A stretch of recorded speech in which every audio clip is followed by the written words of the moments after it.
place of wonder where giants roam free.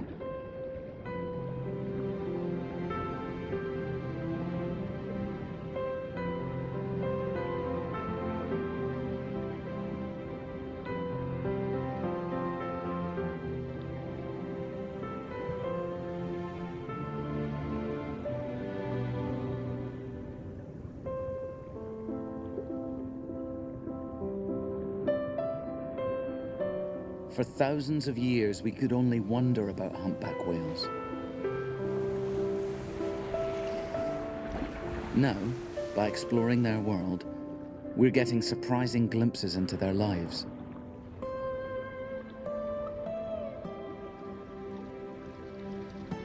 A 40-ton adult appears weightless in its ocean home.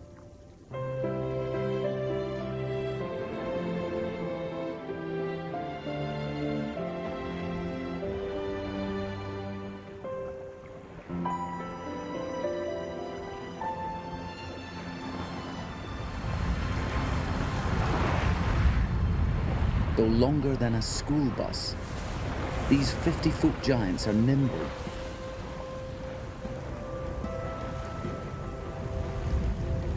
With a wingspan greater than most Learjets, humpbacks are magnificent acrobats.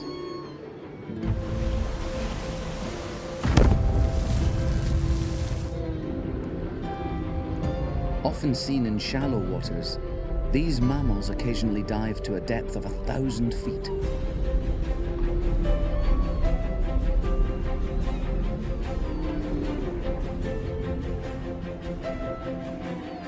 Each bump on their heads contains a single stiff hair, which may help them sense their environment.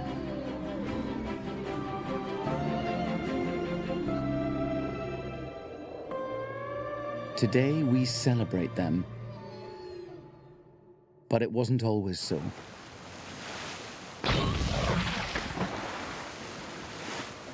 Whales were hunted for hundreds of years and rendered into oil to light our cities. When whalers developed exploding harpoons, these giants had no chance.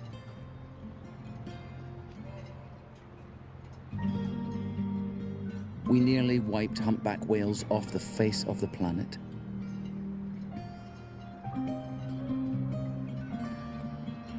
Then, during the Cold War, a US Navy observer recording the hum of Soviet submarines heard something mysterious. The otherworldly calls of humpback whales. Humpbacks string their songs together in a continuous river of sound, the music of the deep.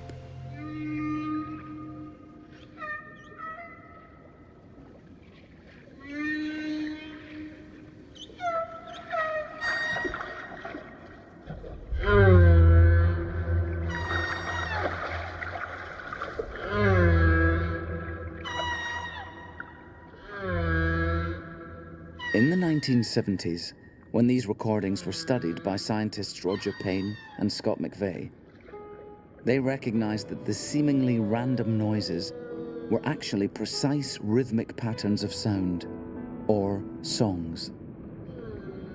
When record albums were released, the humpback songs changed millions of hearts. People from many nations joined together to support a ban on killing whales.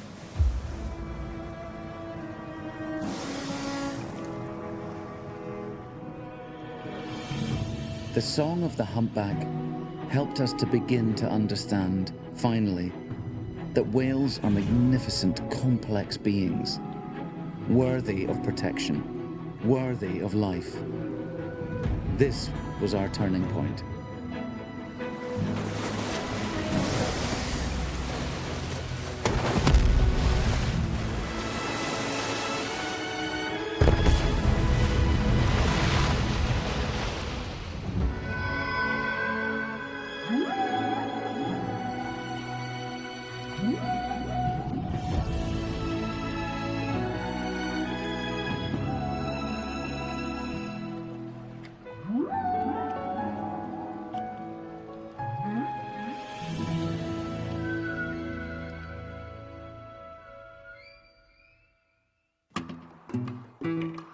the South Pacific. The humpback population here was hard hit by whaling.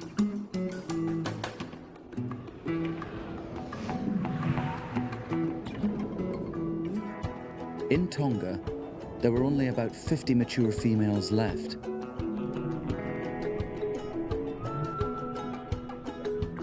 In 1978, when the King of Tonga banned the killing of whales, the humpbacks here slowly began to recover, one calf at a time. Today in Tonga, there are about 2,000 humpbacks, a fraction of what once was, but it's a start.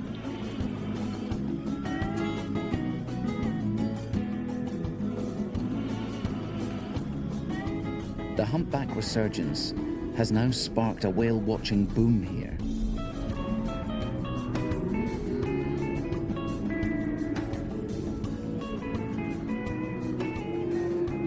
The increased tourism has raised the standard of living for the local people, like Ali Takau. My grandfather was a whaler. He hunted humpbacks to feed our family. Instead of killing humpbacks, Ali works hard to save them. The future of our humpbacks depends on these children. I tell the kids about the whaling days, so we never have that kind of killing again. My job is taking tourists and scientists out to see the humpbacks.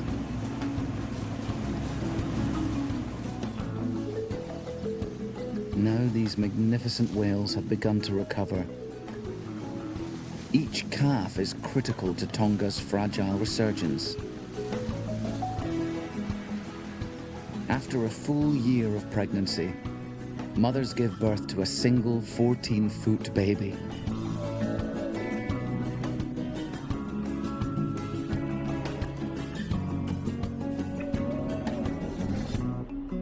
What's it like to be a newborn humpback, floating in a vast blue world, where your only landmark is a mountain of mother?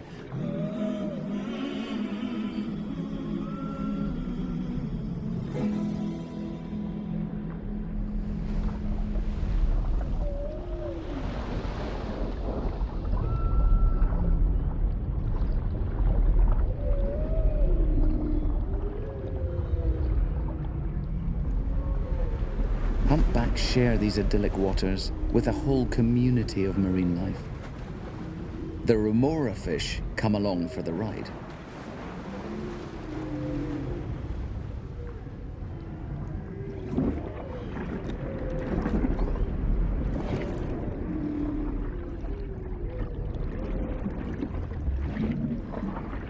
Even when the mother sleeps, the newborns don't stray far from mother's milk.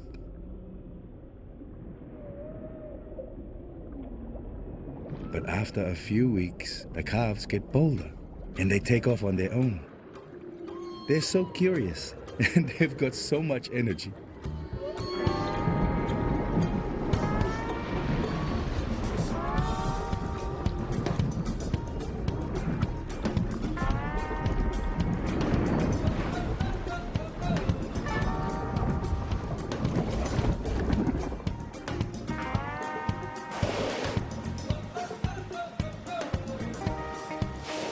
These newborns learn by copying their mothers. In their first year, they double in size.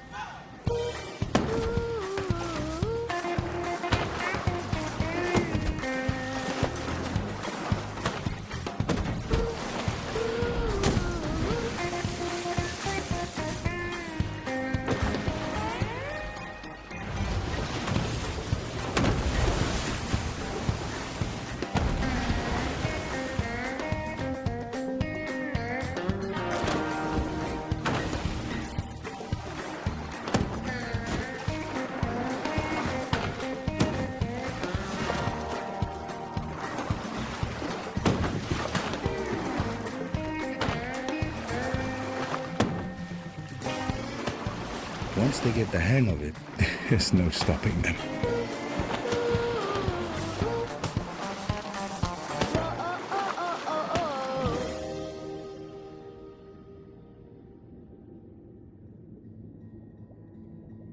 Each calf stays with its mother only about 1 year to learn about the world,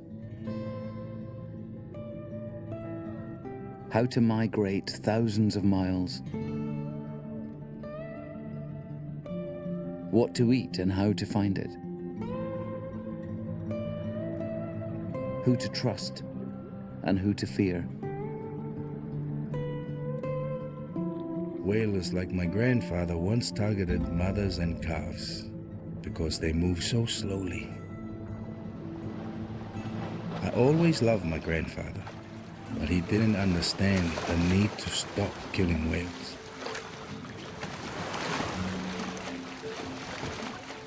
The killing stopped here in Tonga, but not everywhere. 3 nations, Japan, Norway, and Iceland, still allow commercial and scientific whaling. Today, fewer people kill whales on purpose, but we now kill them without even knowing it. When a ship collides with a whale, the impact is often fatal, and the number of ships on the world's oceans has doubled in the last 12 years. There is something we can do about these fatal collisions. One solution is to slow down ships or reroute them to avoid the migratory pathways of whales.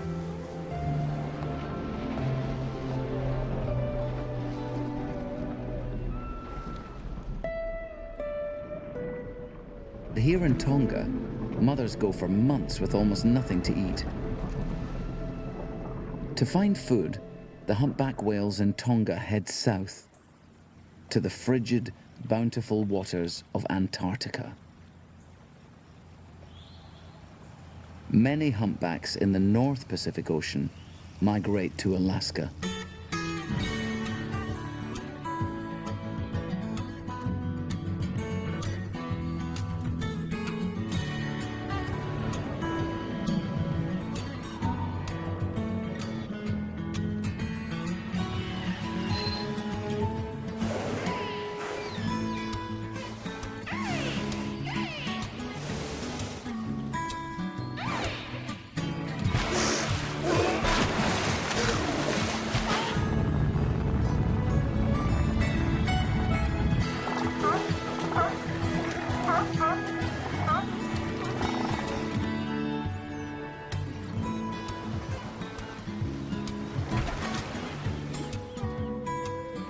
Dr. Fred Sharp has been studying the behaviors of humpback whales here for the past 25 summers.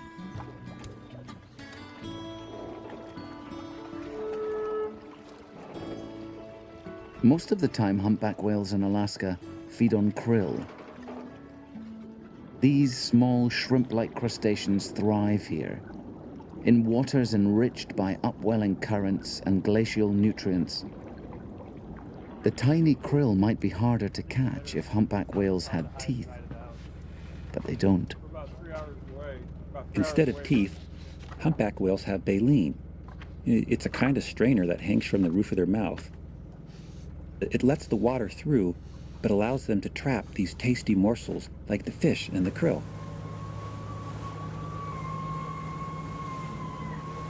When we're trying to locate big feeding pods, it's almost like you're coming home to family.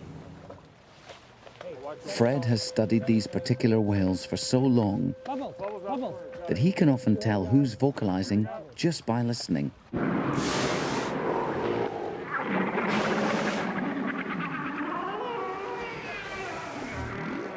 We know who is who because each of these whales has a really distinctive tail fluke. They're kind of like a fingerprint. No two are exactly alike. So I run the prints.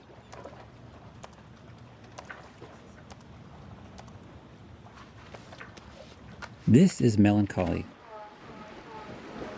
I've really come to know him over the past 20 years, from studying his behaviors and even sketching him. I often see Melancholy with another male, who we call Vulture. Many whales feed individually, but Melancholy and his crew have learned a really cool strategy. They can capture more fish by working together as a team. When we hear the feeding calls and see the whales group together, we know we're in for quite a show. What happens next is one of the most incredible and complex animal behaviors ever observed. It's called group bubble net feeding. The first step is always the synchronized dive.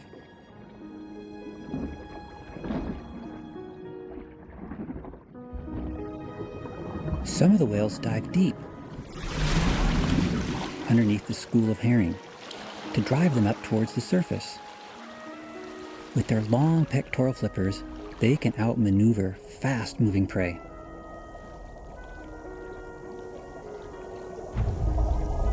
The bubble specialist blows a stream of bubbles, forming a spiraling wall of air that acts like a net to keep the fish from getting away. The designated vocalizer begins to make almost deafening sounds, scaring the fish up towards the surface.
The humpback mouths expand so wide, they could swallow a small car.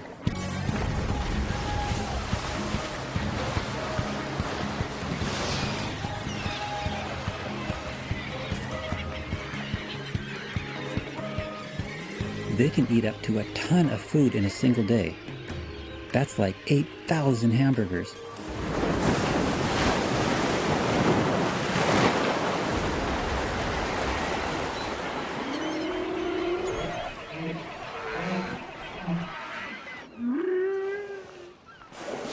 Well, as it starts to get cold up here in the fall, Melancholy, Vulture, and all the other whales begin to leave. They'll travel thousands of miles down to their warm water breeding areas like Costa Rica, Mexico, and Hawaii.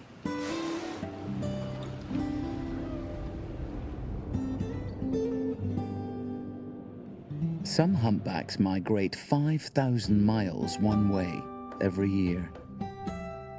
One of the longest known migrations of any mammal. There are 15 distinct populations of humpback whales, located in all the oceans of the world.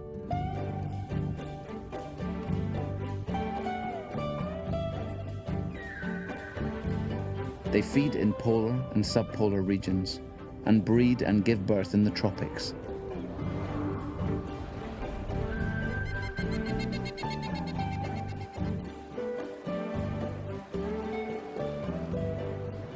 Each winter, the Hawaiian Islands host the largest gathering of humpbacks in the North Pacific. Thousands of whales